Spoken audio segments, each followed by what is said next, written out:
Hello, dog experts. My name is Simon Mendoza, and this is my dog Capuchin. He's a 4-year-old German Shepherd crossbred with a Rottweiler.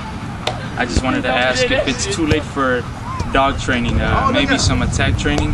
At the age of 1, he's had some aggression issues, you know, won't let anyone go near him, as you will see in a second. Alright, come on guys.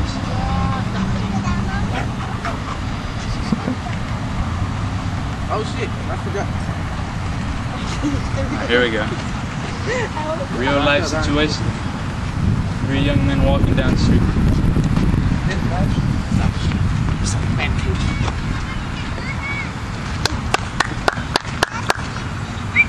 Careful, careful, don't be too close.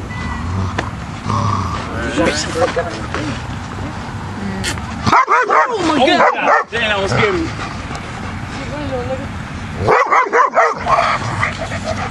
Alright, take it easy, what's the matter? Try to pull it up.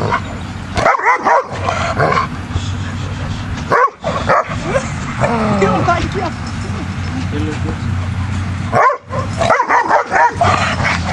The dog bag, son. I got him.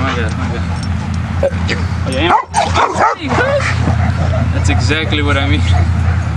Look at